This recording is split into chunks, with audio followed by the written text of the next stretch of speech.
Joining us again on Chicken Dinner, Kenny White, the Wizard of Odds, KennyWhiteSports.com, as we're going to do every week here on the show. I was really excited this morning. Started to break a little bit of news that Cam Rising for Utah, the quarterback, might not play this weekend, and that number came through the 21, down to about 20, Kenny, and stopped. Now, obviously, nothing is public yet. Nobody's reported anything. But as we look at the board right now, you're seeing a 20 at Circa, a 20 at Superbook, and a lot of 20.5. What is he worth? And if he's out, where does this go? Well, Sam, I already had Utah only a 16-point favorite in the game with Cam Rising in, and he's such a big difference maker.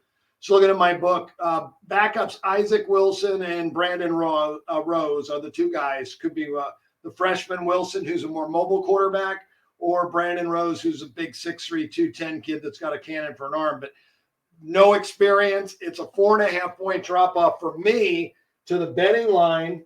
But when I put together my Utah Baylor sheet last week, I was really surprised to see in 2022 with Cam Rising at quarterback, the Utes averaged 38.9 a game. Last year, when he was beat up all season, 24.6.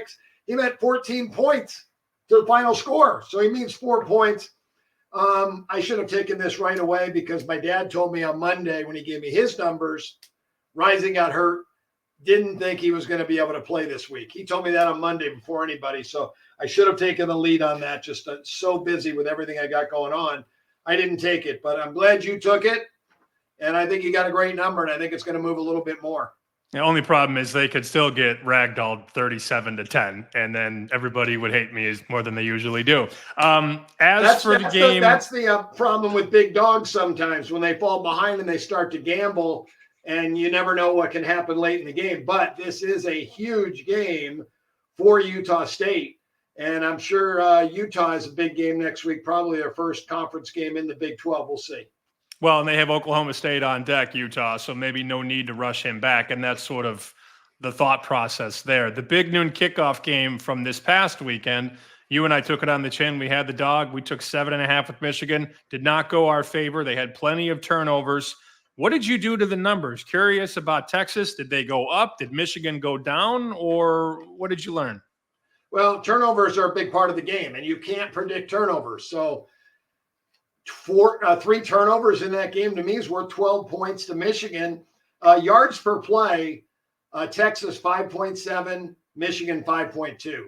Now, some of that yardage could have been late, I guess, on the last drive. The Michigan scored a touchdown, but they averaged 4.5 yards a carry. I knew there was going to be a growing pains with their quarterback and their offense, but their defense is great. But if you put them in, tough field position with turnovers, and I didn't go back to look and see where those turnovers were, but my numbers shook out because of that. I didn't upgrade Texas and I didn't downgrade Michigan. And I have Texas rated extremely high, 4th best team in the country at a 128.5. I have Michigan a 122.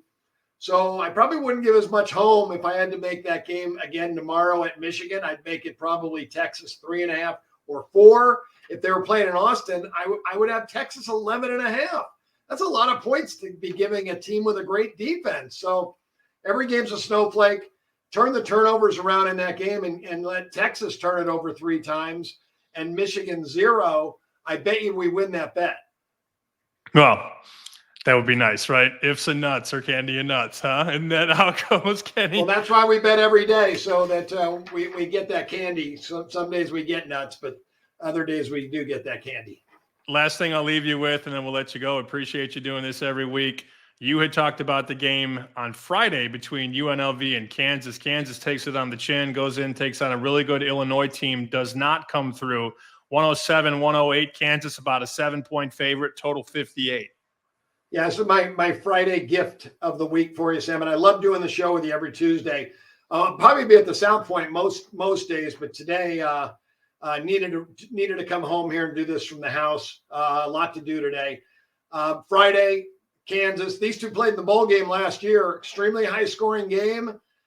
2 great offenses last year. Kansas defense was really weak. They did improve their defense last year from the year before that, but Kansas won the bowl game, so there is a little revenge for UNLV. But off a loss, I expect Lance Leopold to have his team ready. It's a short week. UNLV has to travel after 2 home games. or actually not 2 home games. They played at Houston their first game. So they're traveling twice in a 3-week span. I like Kansas, love their talent. I thought they should have been a double-digit favorite here. So I laid it with Kansas, and I laid the 6. It's up to 7. I went over 57.5. Went down a tick. That's good for us. I think they go back and forth. I think Leopold opens up the offense this week, and they score a bunch of points. So I love the parlay as well, Kansas to the over. That's Kenny White. We appreciate your time, buddy. We'll see you next week. Thanks, Sammy. I'll go out the highway to hell. Here we go. Let me hear it.